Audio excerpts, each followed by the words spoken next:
Jornal em Foque. Apoio Unisanta, Universidade do Grupo de Excelência do MEC. BocNews, o jornal gostoso de ler e bom de negócios.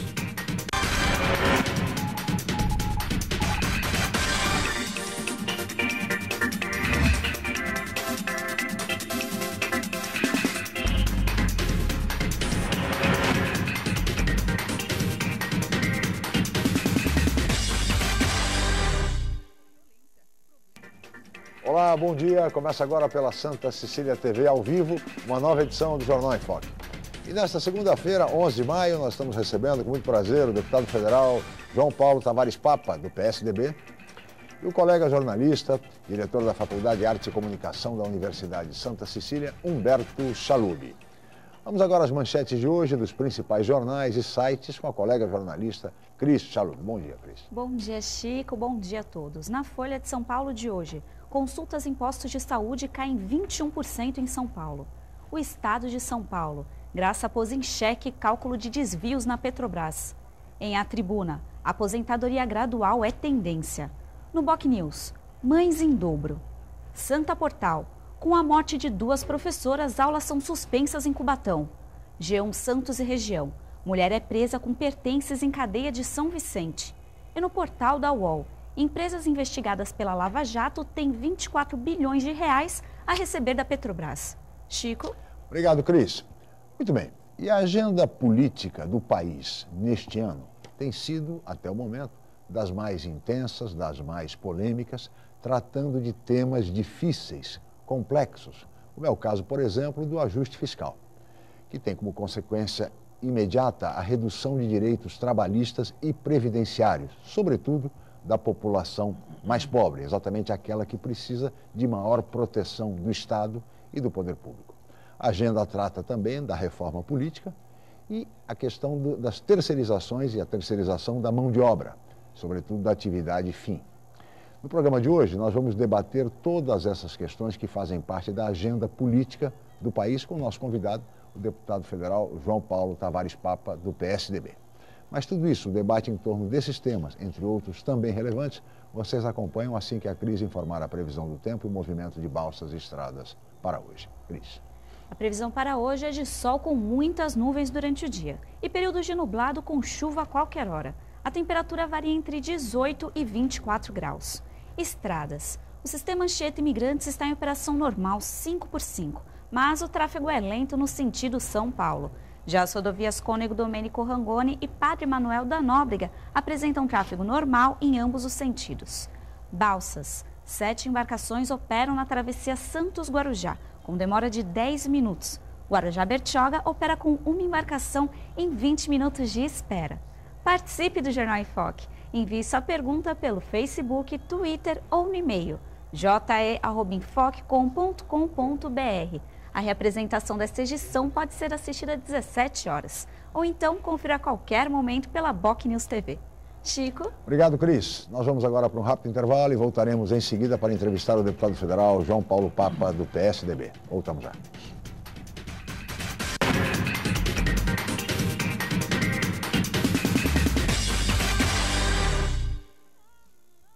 Academia Unisanta. Bem-estar, saúde e qualidade de vida. Mais de 80 aparelhos de última geração. Profissionais qualificados para orientar as atividades de modo personalizado.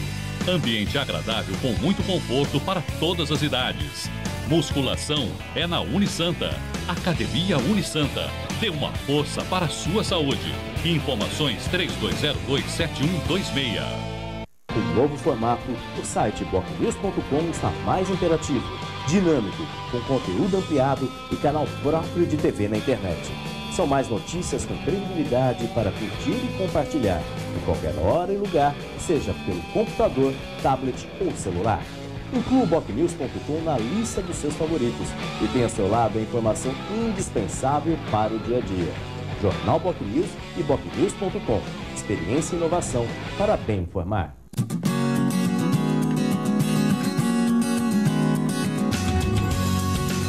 Dicas para economizar água.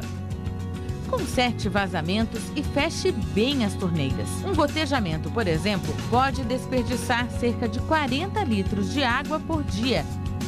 Troque a mangueira pelo balde na hora de lavar o carro. A economia pode chegar a 180 litros. A Santa Cecília TV colabora com o meio ambiente.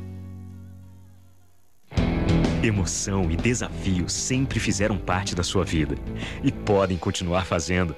Se você completa 18 anos até 31 de dezembro, aliste-se no Serviço Militar. Vá até a Junta de Serviço Militar do seu município com 2 fotos 3x4 e sua certidão de nascimento ou documento equivalente. Você tem até o último dia útil de junho para ficar em dia com o nosso país. Serviço Militar. Com você, o Brasil é mais forte. Governo Federal.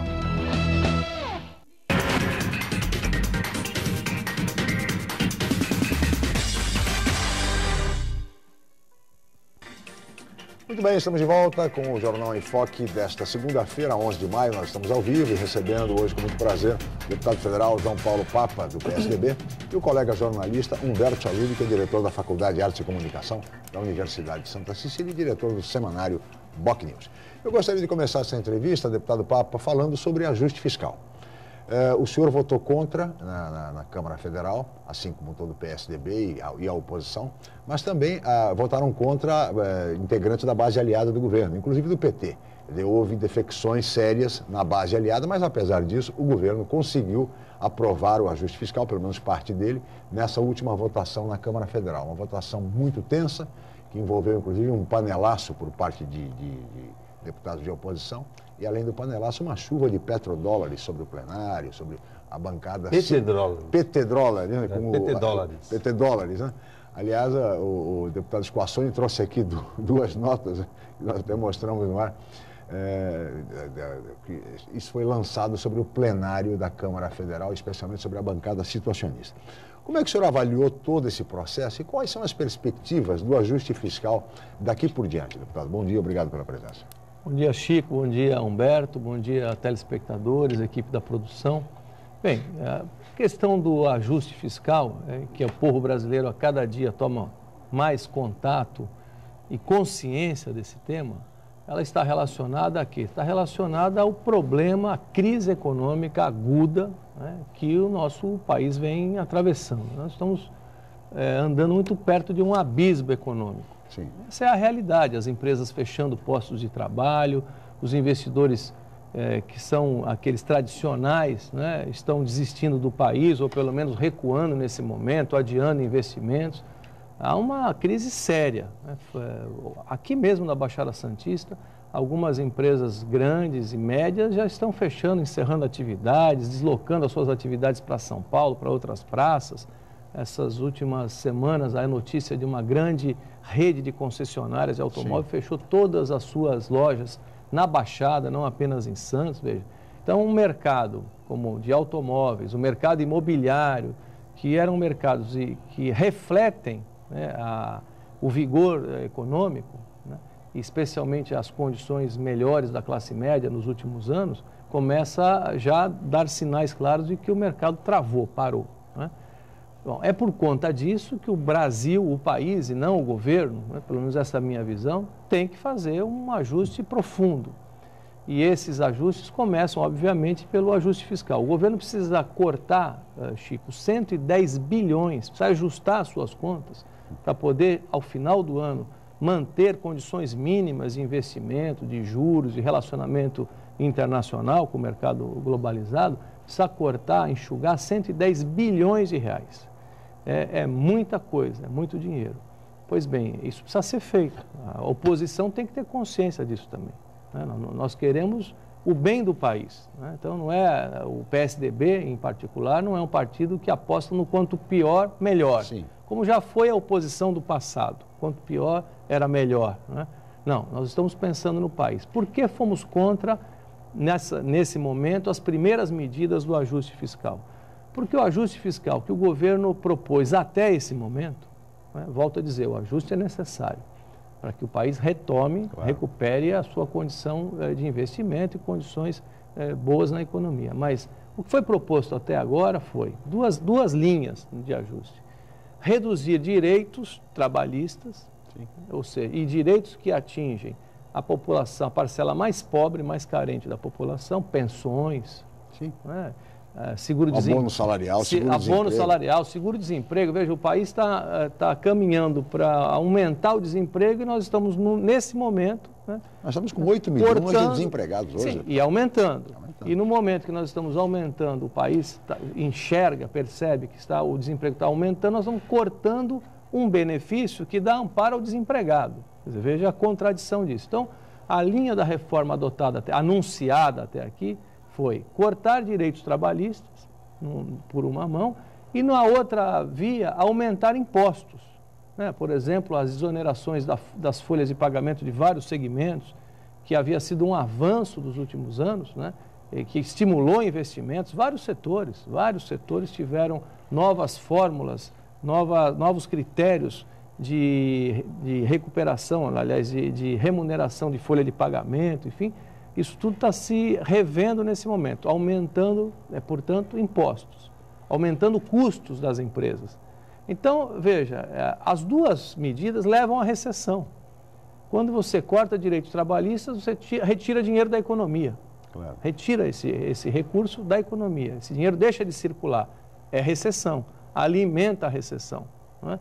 E quando você aumenta impostos, da mesma forma, você inviabiliza a contratação das empresas, você aumenta os custos de produção e você aumenta a recessão, elas vão reduzir o ritmo. O PSDB e muitos partidos da oposição, e mesmo partidos do governo, viu, Chico? Quando você conversa ali no plenário da Câmara com deputados de outros partidos de situação, PMDB, mesmo o PT resistiu a votar. Sim. Até a última hora, os deputados do PT, o principal partido do governo, quem comanda, na verdade, o governo, resistiram, não queriam votar, porque tem consciência disso, do equívoco dessas medidas. Pois bem, o PSDB entende que num momento como esse, eu diria que esse é um momento nós estamos vendo uma guerra, certo? É um momento de guerra contra a recessão e contra essa queda da economia. Nós temos que fazer sacrifícios importantes. E esse primeiro sacrifício tem que partir do governo. Reduzir o quê? Reduzir os seus custos. Claro. Veja... Mas qual é a contrapartida do governo até agora? Nenhuma. Uma medida sequer. O governo mexeu nos direitos trabalhistas e aumentou impostos. E não reduziu um mísero ministério, aquele da pesca, por exemplo. Pelo menos um sinal de boa vontade, né? Um sinal de coerência. Nada. Então, 39 ministérios, ao contrário, aumentou despesas, porque para votar esta reforma pequena, né, que não vai resultar em nada, porque ela cortou até agora 7 bilhões. Daqueles 110, as medidas que a Câmara votou agora, né, nessa última semana, poderão resultar numa redução de 7 bilhões. E volto a dizer, na ponta, né, na economia da família mais pobre. O seguro-defesa do pescador. Seguro-defesa, enfim. E veja, Chico, o seguro-defesa. Além de tudo isso, o governo não fez um gesto para a sociedade brasileira de corte das suas despesas, dos seus gastos, que são de bilhões também. Ao contrário, aumentou, porque para poder persuadir alguns deputados, né, de alguns partidos a votar, porque a votação, a diferença foi mínima. O esforço foi gigantesco nos últimos dias, nos dias que antecederam. Teve que nomear pessoas. Né? O Diário Oficial da União mostrou isso. Foram centenas de nomeações novas no momento que o país vive essa crise. Para poder atender os deputados. Exatamente. Então, o PSDB votou contra com consciência, eu votei contra esse ajuste com bastante consciência. No momento em que o governo tiver a adotar o gesto, e não só o gesto, a medida correta de reduzir gastos, aí sim, gastos próprios do governo, gastos políticos, né? Desnecessários, volto a dizer, o exemplo do Ministério da Pesca, mas tem outros tantos. Aí sim a sociedade poderia aceitar, fazer o seu sacrifício. Agora, o governo continua gastando muito e quer que o povo mais pobre gaste menos, se contente com menos. Aí não é possível. Essa primeira fase do ajuste fiscal, de fato, é um absurdo. Retirar o seguro-defesa do pescador artesanal, que precisa exatamente receber, porque não pode pescar nesse período, é um absurdo. Humberto Chalubi, é por isso que temos 8 milhões de desempregados, a maior taxa dos últimos 2 anos. Humberto Chalubi, bom dia, obrigado pela presença. Bom dia, deputado, bom dia, Chico, bom dia a todos. É aquela história, né, Chico? Essa ideia do socialismo que se criou, ela é boa enquanto dura o dinheiro dos outros, né? Quando acaba o dinheiro dos outros, né? Aí fica essa realidade que nós estamos vivendo, e a gente vê que no último ano, principalmente, ocorreram os maiores gastos nessa área, né? Então, a gente vê que foi com firme propósito eleitoral. Então, se gastou o que não tinha. A gente tem o exemplo clássico agora do Fiesp. Fiesp, tá aí. Quer dizer, o ano passado bateu todos os recordes de financiamento para estudantes e que ficaram na mão agora porque não renovou, porque não tinha mais dinheiro. Quer dizer, você viu que se passar de 6,4 não renova mais. Quer dizer, a gente vê que foi aquela coisa do vamos fazer para ser eleito e depois a gente vê como é que fica, né? E a realidade a gente está...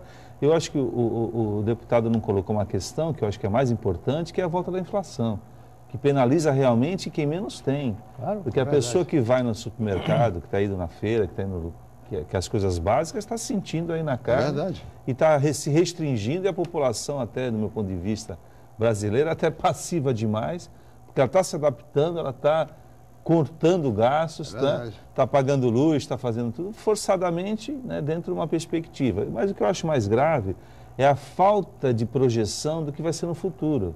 O país não tem um plano de desenvolvimento, então a gente está fazendo as coisas tudo assim no bumba meu boi. A Petrobras, a questão do petróleo é mais evidente.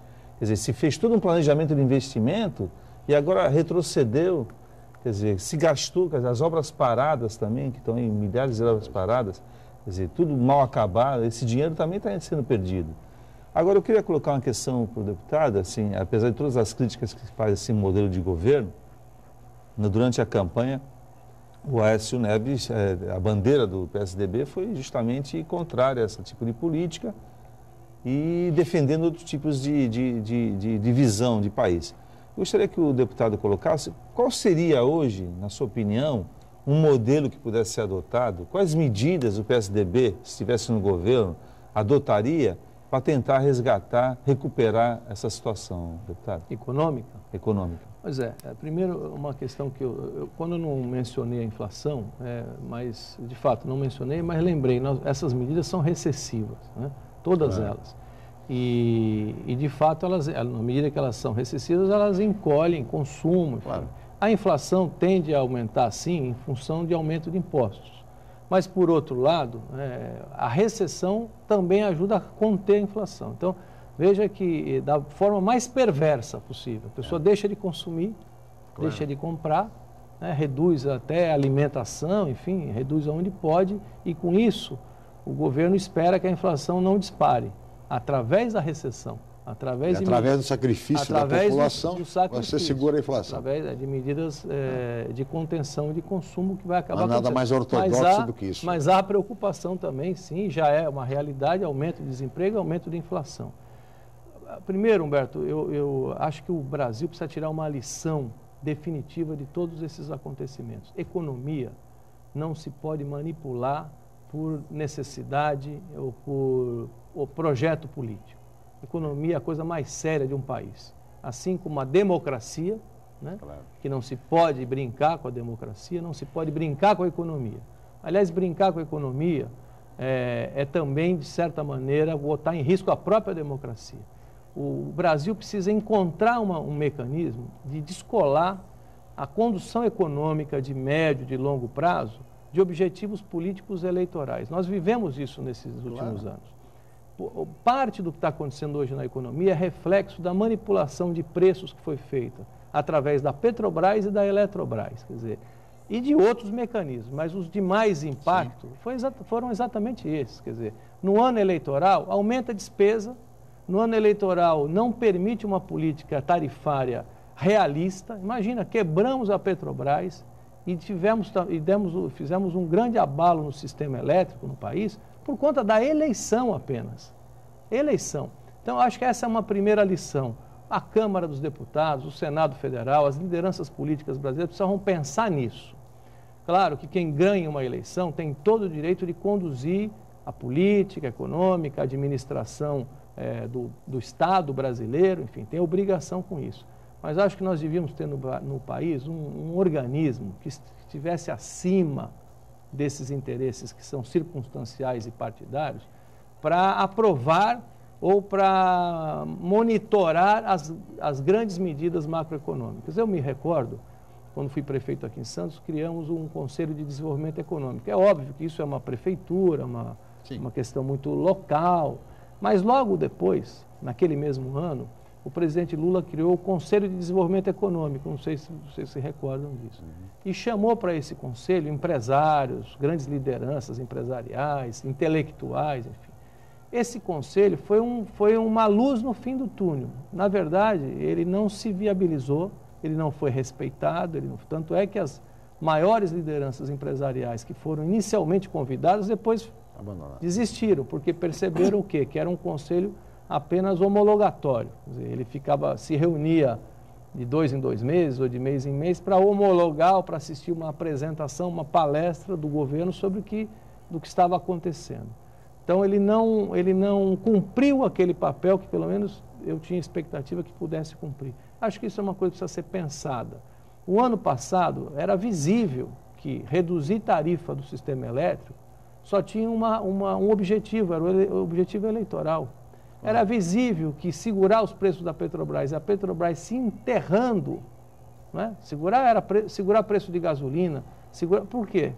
Por uma questão eleitoral. Muito bem, criou-se uma barriga de déficit na Petrobras, na Eletrobras, que agora de uma hora para outra, de uma vez só, vem à tona e tem que se colocar nas costas de quem? Do consumidor.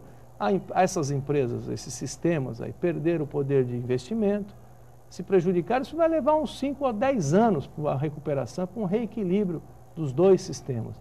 Então, eu acho que a primeira coisa que o PSDB e os partidos todos deviam pensar, aproveitar essa lição dos últimos anos e buscar mecanismos de maior estabilidade na economia do país, né? Que não fique ao sabor de eleições ou de reeleições. Não fique ao sabor de uma canetada do ministro Manteiga ou como era do ministro Guido Manteiga. Os economistas, outra coisa, Roberto. O Brasil precisa recuperar a capacidade de investimento na sua infraestrutura básica. Os empresários já diziam isso. O custo do Brasil é elevadíssimo, nós temos gargalos de infraestrutura que impedem as grandes empresas de investir, de produzir a preços competitivos. Eu me recordo artigos escritos pelas principais lideranças empresariais de vários setores apontando isso já há 4, 5 anos, né?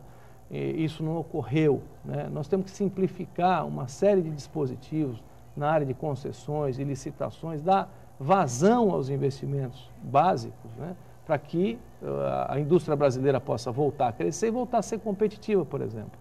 Ao contrário do que o mundo inteiro fez, nós estamos acabando com a indústria brasileira. Acabando. A participação da... Deputado, o que fizeram foi uma irresponsabilidade sem tamanho. Um crime de lesa pátria, o que foi feito com o Brasil no governo anterior. Fizeram tudo isso, é por isso que estamos enfrentando esta situação. Porque aquela história de diminuir e reduzir tarifa, o senhor Paulo Scaff vinha para a televisão todo dia dizendo que havia conseguido diminuir a tarifa. A presidente Dilma, reduzimos a tarifa em 20%, em 30%, e todo mundo sabia o que ia acontecer. Aconteceu agora e vai continuar acontecendo por muito tempo. Foi uma tremenda de uma irresponsabilidade, um crime, repito, de lesa pátria. Outra coisa também, essa questão das obras de infraestrutura, que são fundamentais, já se sabe disso há muito tempo.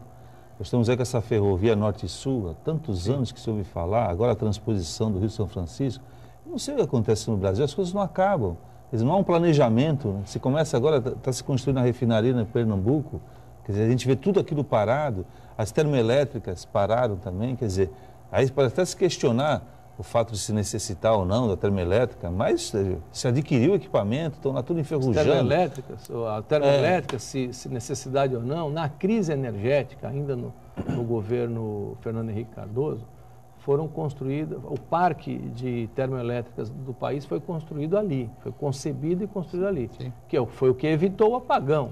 Né? Foi o que evitou a crise. Mas tem muitas ainda que estão em andamento, que não foram concluídas. O que eu quero dizer é o seguinte, eu não sei porquê, mas isso aí não é no âmbito federal não, só deputado, acho que é âmbito municipal, âmbito estadual. As coisas não funcionam, acho que esse modelo que se adotou, né, essas mudanças de governo, cada um tem um estilo de governar, talvez dentro dessa ótica que o senhor colocou de ter descolar isso da questão política, porque não é possível, a gente começa uma obra, quer dizer, não tem um planejamento da obra, não se sabe quanto vai gastar, não se fez a licitação, todas as obras no Brasil são aditadas, os valores. Pô, não é possível a pessoa construir, que nem faz uma construtora, vai construir um prédio. Bom, eu vou construir um prédio, eu tenho um orçamento, eu sei quanto eu vou gastar. Você pode ter uma pequena variação de encontrar uma rocha lá, mais difícil. Mas aqui no Brasil não, tudo é feito... Tudo no Brasil é complicado, nós estamos investindo muito pouco em engenharia e muito no campo judicial, há tudo no país, tudo no Brasil. Quem hoje decide judicializado. É a chamada judicialização. Quem decide é o judiciário. O senhor faz parte da comissão de saneamento agora, criada até por sugestão sua de se criar. A gente tem as obras de saneamento básico no Brasil fundamentais para a melhoria da qualidade da saúde. Aí não se faz, quer dizer... Então, eu vou te dar um exemplo... Mas olha, o senhor dá esse exemplo no próximo bloco, deputado. Vamos para um rápido intervalo, voltamos já com o Jornal em Foque.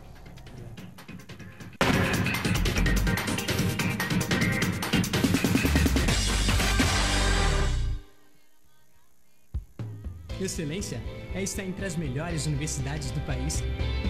É ter um preço justo, programas de financiamento e bolsas de estudo. Excelência é ter laboratórios dentre os melhores do Brasil, segundo o MEC. É prestar cerca de 2 milhões de atendimentos anuais gratuitos. Unisanta, Universidade do Grupo de Excelência, entre as 9% melhores do Brasil. Vestibular Universidade Santa Cecília. Inscreva-se já! Já se sabe que a comunicação é fundamental para se alcançar o sucesso. Sem ela, tudo fica mais difícil. Mas só uma empresa com experiência comprovada pode oferecer soluções em comunicação adequadas às necessidades de seus clientes, com menor custo e maior benefício. Enfoque, há 25 anos inovando na comunicação regional. Acesse www.enfoquecom.com.br ou ligue 3238-3380. Dia 13. A partir das 4 da tarde, Fátima, a história da aparição da Virgem Maria aos 3 pastores em Fátima, Portugal. A perplexidade dos pais, a desconfiança dos vizinhos e a incerteza da igreja diante do testemunho da presença divina. Fátima, dia 13, na Santa Cecília TV.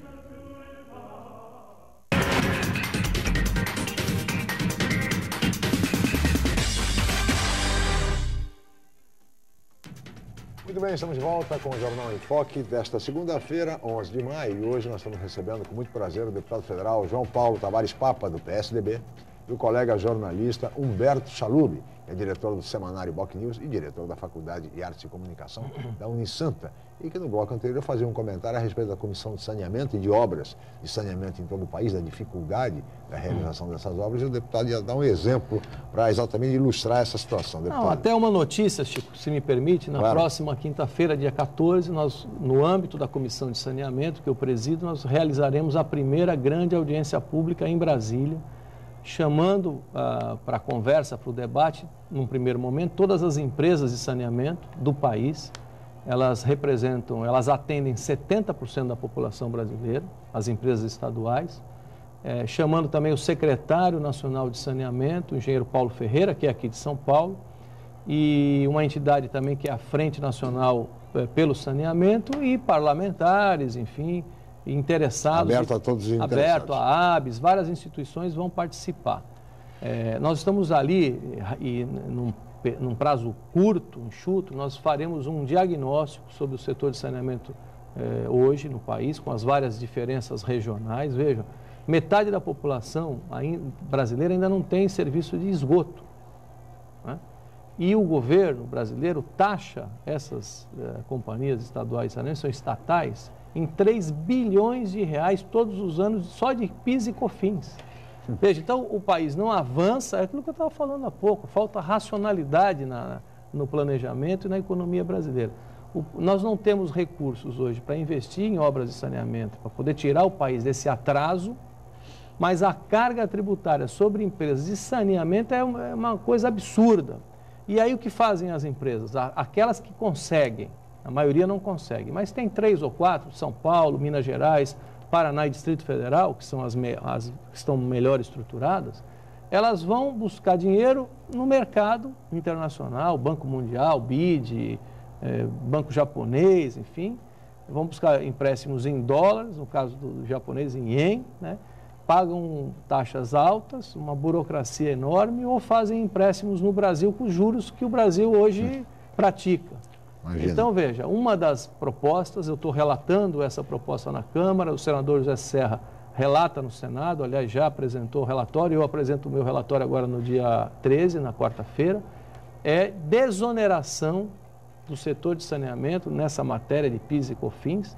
Claro que não é desonerar por desonerar. Nós estamos propondo a criação de um regime especial à empresa de saneamento que comprovadamente investir e aumentar os investimentos no setor dentro daquele limite do que ela tem para pagar de PIS e COFINS, ela vai fazer uma compensação e deixa de recolher. Deixa de recolher porque está injetando direto na veia. Está fazendo investimentos em ampliação de rede de tratamento de esgoto, ampliação de projetos e serviços para redução de perdas, né, e também proteção a mananciais. Essas são as 3 principais ferramentas nesse momento, 3 áreas do saneamento que precisam ser estimuladas.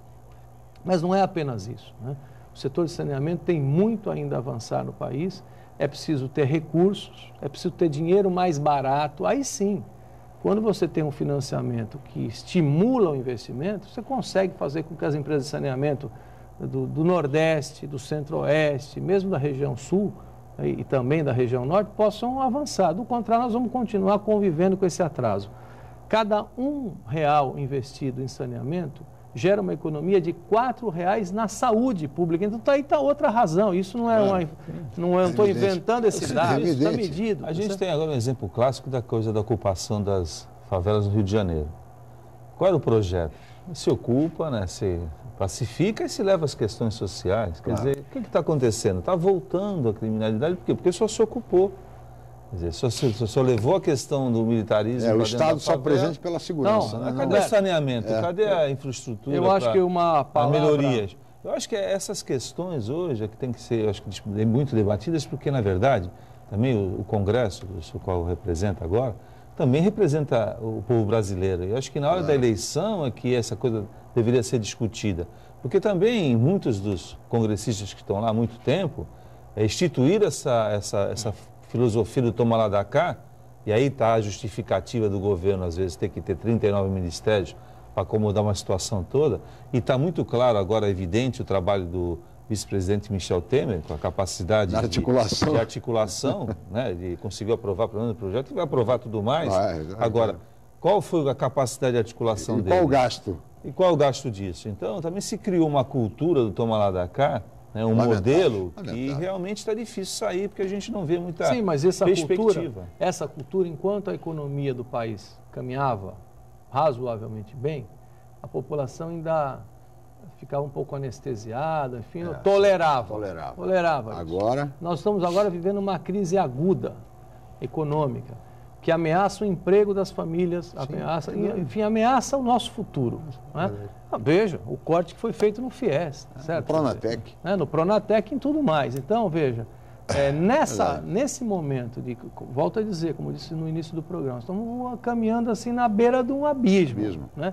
Então, não há espaço para brincadeira política, não. Claro, crise econômica, crise política, crise moral. Ou seja, o país está enfiado numa crise sem precedentes. As manifestações nas ruas, a forma como a população, o descrédito da população e do eleitor brasileiro em relação ao sistema político. Veja, a eleição passou pouco mais de, acho que 6 meses das eleições.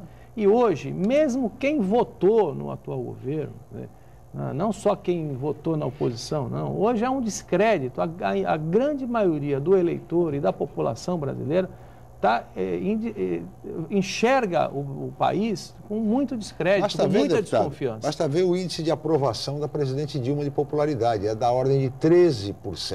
Nunca se viu um índice de popularidade e aprovação de um presidente no início de um mandato tão baixo com esse de 13%. É um reflexo disso. Até mesmo aqueles que votaram no governo hoje já demonstram seu arrependimento. Mas falando nisso, deputado, eu queria aproveitar o programa para falar um pouco de reforma política. Né? Reforma política discute-se muito a questão do projeto do senador Serra, do voto distrital. Há uma reação, sobretudo de vereadores das cidades com mais de 200 mil eleitores, como é o caso de Santos, São Vicente, Guarujá, aqui na nossa região, contra esse projeto, que não querem o projeto da forma como foi apresentado pelo senador Serra. Qual é a possibilidade desse projeto, que já foi aprovado no Senado, ser aprovado na Câmara Federal e depois ser aplicado já na eleição do ano que vem. Se você me permite, Chico, antes de falar dessa questão do projeto do senador Serra, voltando ao que estávamos dizendo aqui, por que o Brasil hoje discute, o povo na rua discute reforma política? Por gosto? É por gosto? Por falta do que fazer? Não. É porque o momento nos impõe essa agenda. Sim. O descrédito é total. É total. Aqueles eleitores que votaram no governo estão no descrédito, na desesperança. Os que votaram na oposição já estavam. Sim. E os que não foram votar, que o número cresce a cada eleição mais ainda, demonstraram na eleição o descrédito sobre um sistema, né? E esse descrédito vai aumentar na medida em que a nossa economia, que os rumos do país caminham da maneira como estão caminhando. O mínimo que a classe política tem que fazer nesse momento, e os partidos políticos, se tiverem compromisso de fato com o país, o mínimo que podem fazer nesse momento é estimular essa discussão, não fugir dela e apresentar alternativas, né? Nós estamos fazendo um esforço para fazer uma reforma num sistema que faliu. Ninguém mais... As pessoas não têm mais vontade. Eu me recordo quando comecei ainda a me interessar por política, quando tirei o título, a emoção que era cada eleição, né? Aquilo era uma festa, era de fato. Virou um velório. A última eleição foi o sentimento que eu tive, uma coisa pesada. As pessoas perderam a fé no sistema político brasileiro. Chegamos, portanto, na minha opinião, mais uma vez, aqui no fundo do poço. Esse momento de crise é uma oportunidade de que a classe política, enxergando isso, apresente alternativas. Claro. É preciso fazer a reforma. Quando você escuta a população na rua, está satisfeito com o sistema? Eu acho que 99% vai dizer não. Aliás, muitas faixas, cartazes, assim, ó, não me representa, esse Congresso não me representa, não é isso? Então, partindo dessa realidade, a Câmara Federal e o Senado, né, que é o Congresso tem que apresentar alternativas. Foi feita uma pesquisa recente, Chico, dentro da comissão especial que foi criada para a reforma política na Câmara e estão sendo feitas várias pesquisas de opinião entre os parlamentares, na Câmara e no Senado. A reforma política está igual à posição que a gente tem sobre seleção brasileira, cada um tem a sua. Ninguém no Congresso Nacional converge, não há convergência entre os parlamentares e nem no âmbito dos partidos. Cada parlamentar, cada político ali tem a sua reforma política, a sua opinião. Bom, então aí nós não vamos chegar a lugar nenhum. Para mim, a saída para isso é que cada partido importante do Brasil assuma a sua responsabilidade. Eu já falei sobre isso aqui outro dia. O PSDB, se as suas ideias são as melhores ou não são, enfim, tem que assumir como partido qual é a sua reforma política. E oferecer essa proposta. Oferecer ao povo brasileiro e impor aos seus parlamentares. Tudo bem, discutir, nós vivemos a democracia interna. Bom, discutido, esgotada a discussão interna, o partido tem que fechar a questão. Olha, a reforma política que o PSDB defende é essa e a bancada vai votar sim. Porque se não for assim, não haverá reforma política. Mas existe uma reforma política na Câmara Federal tramitando. Então, só para esgotar esse ponto, o PSDB defende, já tem clareza na sua proposta, defende em relação ao sistema eleitoral o voto distrital misto.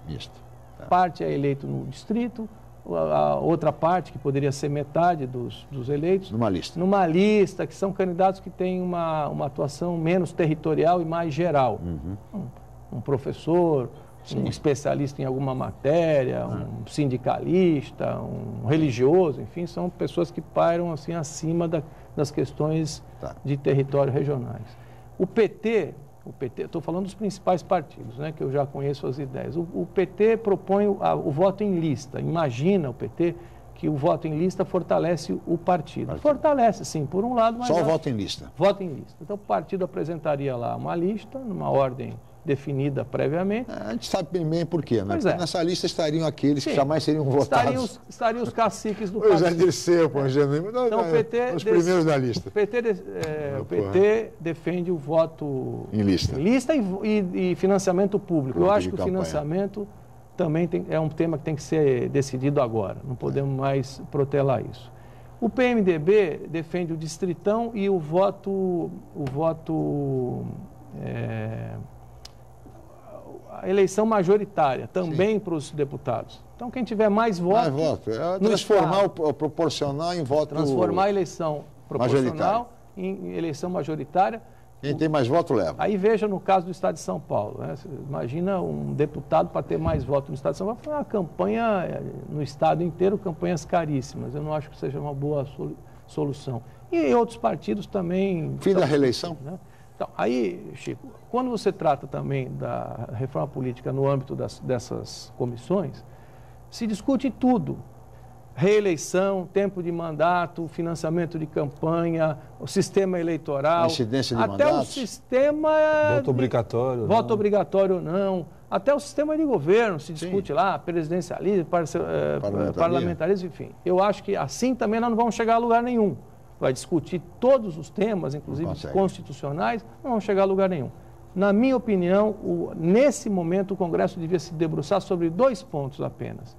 Depois trata dos demais, para dar tempo de caminhar e fazer a coisa em parte. Né? Financiamento, sistema de financiamento e sistema eleitoral. Sim. Então, são 2 coisas que a população já mostrou claramente a sua indisposição com isso. Campanhas caríssimas, financiamento empresarial de campanha que distorce, que não gera um equilíbrio entre os candidatos. Quem tem mais força é quem tem mais relação empresarial, faz uma campanha mais cara e ganha. Enfim, então tem vantagens. Então, acho que esses 2 pontos são os essenciais. O sistema, né, e o financiamento. Deixa o resto para o ano que vem. Humberto, eu gostaria de ouvi-lo, mas no próximo bloco. Vamos para um rápido intervalo. Eu gostaria de ouvi-lo também a respeito da possibilidade do projeto do senador Serra ser aprovado ou não. Voltamos já com o Jornal em Foque.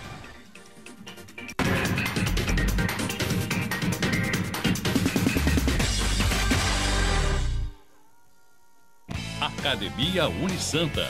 Bem-estar, saúde e qualidade de vida. Mais de 80 aparelhos de última geração. Profissionais qualificados para orientar as atividades de modo personalizado.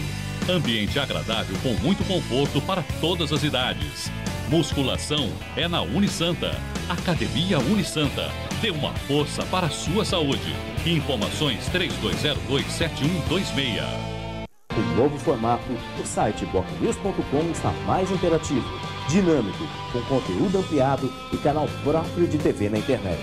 São mais notícias com credibilidade para curtir e compartilhar, em qualquer hora e lugar, seja pelo computador, tablet ou celular. Inclua o bocnews.com na lista dos seus favoritos e tenha ao seu lado a informação indispensável para o dia a dia. Jornal Bocnews e bocnews.com. Experiência e inovação para bem informar. Inicialmente foi uma vez por semana, 30 minutos com você. Hoje nós estamos juntos todos os dias. Queria agradecer aqui a audiência de todos vocês, essa amizade que nós fizemos ao longo desses quase 18 anos. Muito obrigado. Você assiste o programa JB, você assiste a Santa Cecília TV.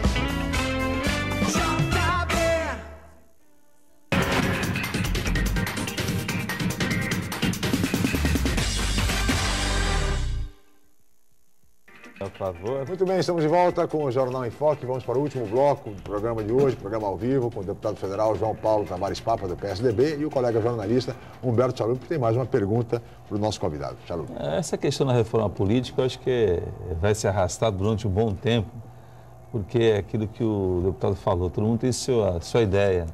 Mas essa questão central do financiamento de campanha, que eu acho que é muito importante, porque, de certa forma, esses escândalos que estão rondando aí o país, eles derivam muito disso, né?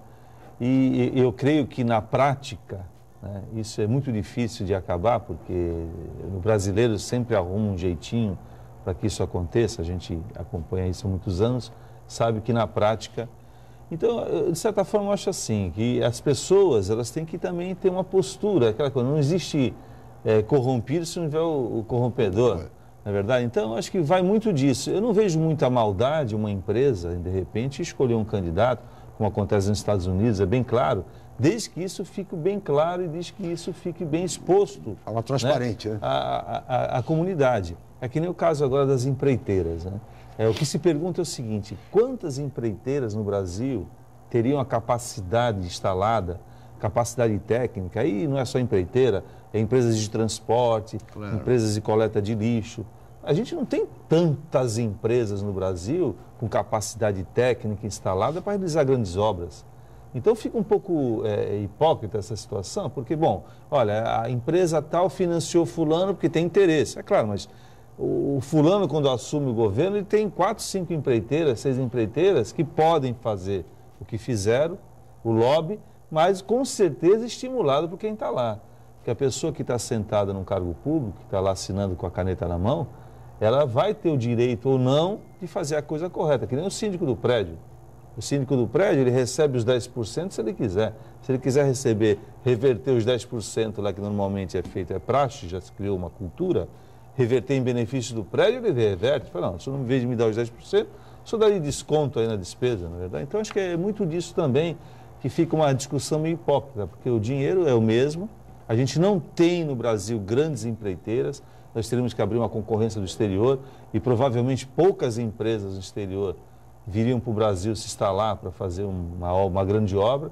Então, acho que esse é um modelo que, talvez, se criando mais transparência, se deixando a coisa mais elucidada, eu não vejo mal nenhum e a pessoa escolher um candidato dentro de um limite aí razoável de valor, de investir. Eu acho que essa é uma questão até de interesse de cada um. É que o sistema, o financiamento está diretamente relacionado ao sistema eleitoral. Eu acho que esses dois temas, eles se confundem, eles se misturam e é preciso mexer nos dois num primeiro momento, como eu disse há pouco. O financiamento pode ser... o sistema alterado para, por exemplo, distrital ou distrital misto, ele aproxima o eleitor do eleito, sim, torna a campanha mais simples, mais barata, portanto, com maiores chances de candidatos novos. Fala-se tanto em renovação política, como renovação. Um cidadão que se interesse hoje, um jovem que se interesse pela política, se ele não tiver as mesmas condições de disputar, ele não vai chegar nunca a fazer parte do cenário político. Então, eu entendo que para que haja mais isonomia, mais democracia, é preciso criar condições exatamente para renovar, oxigenar o sistema político. Nesse sentido, só vou aproveitar o gancho, nesse sentido, o voto distrital proposto pelo senador Serra não ajudaria? Porque, de certa forma, equilibra o barateamento da campanha, enfim. Olha, Chico, há uma polêmica em relação ao senador Serra, mas vamos um pouco, retroceder um pouco essa conversa, no tempo.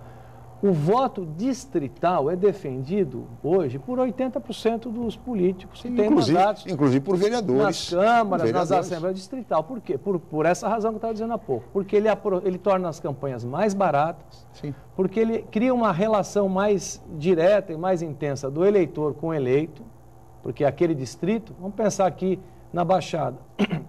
Eu fiz campanha na Baixada Santista. O distrito é a Baixada Santista. A quem eu devo mais satisfações, o eleitor que tem que acompanhar, fiscalizar o meu mandato, é o da Baixada. É muito saudável isso para a democracia, sim, e principalmente para o eleitor, e barateia a campanha. Isso está relacionado a financiamento, a forma de financiamento.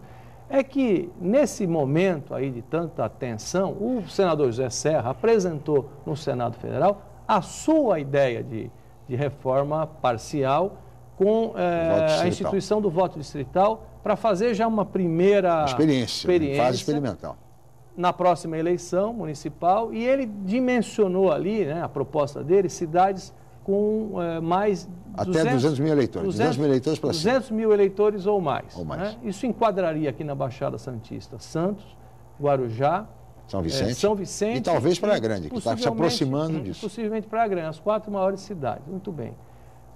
Acho saudável a ideia do voto distrital, sempre defendi isso e a maioria dos políticos sempre defenderam isso. Bom, agora, há que se calibrar melhor essa ideia. Na quinta-feira passada, eu tive uma reunião, pedi uma reunião com o senador José Serra e fui expor a ele a minha opinião a esse respeito. Uma cidade, por exemplo, como Santos, que tem cerca de 300 mil, pouco mais de 300 mil eleitores, dividir em 21 distritos, porque a proposta do Serra, a divisão é pelo número de vereadores existentes atualmente, não acho uma boa solução, porque nós teríamos 21 distritos em Santos, transformaríamos a eleição municipal para a vereança em eleições de bairro. Né? Acho que aí, paroquial, veja, né? e ouvi o quê? Eu ouvi o quê nessa conversa com o senador? O senador falou, olha, é uma proposta, é uma ideia. Claro que cabe aperfeiçoar, e isso deve ser aperfeiçoado. Da parte dele não há nada contra, pelo menos foi o que ele me disse nessa conversa, que na Câmara, no âmbito da Câmara dos Deputados, a gente repense a calibragem. Ofereça sugestões. Então, volta ao exemplo de Santos. O senhor sugeriria o que, por exemplo, para mudar? Voltando ao exemplo de Santos, que nós conhecemos tão bem. Que mal haveria em dividir a cidade de Santos em 3 distritos? 3. As 3 zonas, que são as 3 atuais zonas eleitorais. A 118, Zona Noroeste, Morros e a região central da cidade. A 273, que vai ali do Gonzaga até o José Menino. Né? Isso. E a 272, que vem do Gonzaga, Boqueirão, Embaré, Estuário, Ponta da Praia, essa região mais aqui a leste da cidade. São 3 zonas eleitorais conhecidas. E tem mais ou menos o mesmo número de eleitores. São compatíveis em termos de número de eleitores. Cada uma tem cerca de 100 mil eleitores. Tem realidades territoriais e sociais, econômicas muito próprias. As pessoas sabem.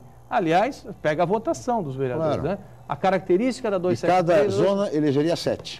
No caso, voltando a Santos, são 21 vereadores, cada zona elegeria 7, porque é a proporção pelo número de eleitores. Sim. Que mal haveria nisso? Barateia a campanha, aproxima o eleitor do eleito. Imagine a Zona Noroeste, os Morros e a Zona Central de Santos, por exemplo, podendo contar com 7 vereadores na Câmara Municipal. Por que eu digo isso? Estou dando o exemplo de Santos, para entender também a realidade de outras cidades. A população, a região mais carente de infraestrutura, em particular de Santos, é a região da 118. Passaria a ter 7 representantes no parlamento. Faz sentido também. Agora, eu estou aqui dando uma sugestão. Agora, esse projeto vai à Câmara Federal. A Câmara vai examiná-lo. O meu sentimento, eu não sou dono da... Eu acho muito difícil, sinceramente, disse isso ao senador Serra, que o projeto, tal como ele concebeu e aprovou no Senado, seja também aprovado na Câmara Federal. Por quê? Porque há pressão, porque há muitas dúvidas e, como eu disse no início do programa, cada vereador do país tem a sua própria ideia e concepção de reforma. Sim. Então, enquanto os partidos, voltamos à origem, enquanto os partidos políticos, né, não assumirem a responsabilidade da reforma que querem para o país, nós não vamos avançar com reforma nenhuma, com proposta nenhuma.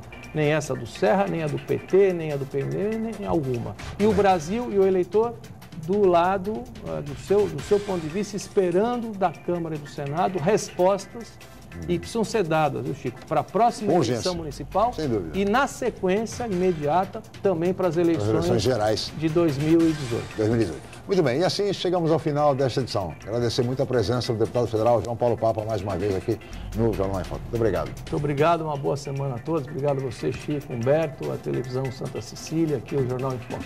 Bem, muito obrigado, Humberto Chalub, mais uma vez como comentarista. Obrigado a Cris Chalub, a toda a equipe, especialmente a você, telespectador, pela atenção e audiência. Amanhã estaremos de volta em mais uma edição. Mais uma vez, muito obrigado e até amanhã.